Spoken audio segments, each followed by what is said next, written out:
አከራይ ለተከራይ ቤቴ ልቀቅልኝ ወይም ዋጋ ጨምርልኝ ይለዋል። ተከራይ ደግሞ ዋጋ አልጨምርም ቤቱን ግን ለቅልሃለሁ ይለዋል።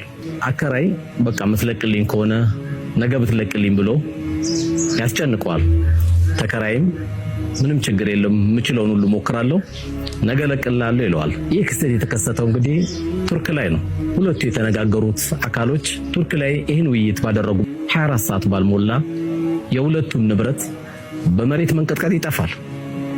አከራዩም ተከራዩም ከዛ ሁሉ ከጠፉት ንብረቶች አላህ አትርፏቸው ሁለታቸው መንግስት ባዘጋጀው ላስቲክ ቤት ውስጥ ይገናኛሉ። በጣም በመገረም ወሬያቸውን ያወጋሉ።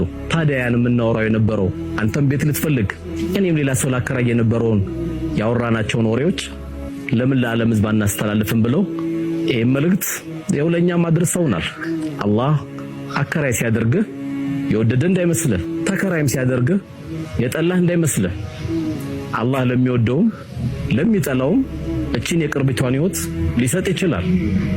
ነገር ግን ከኛ የሚጠበቀው በቀናት በሰዓታት በሰከንድ የሚፈጠርብን ነገር አናቀምና ለሰው ልጆች ሁሉ መልካም እንሁን።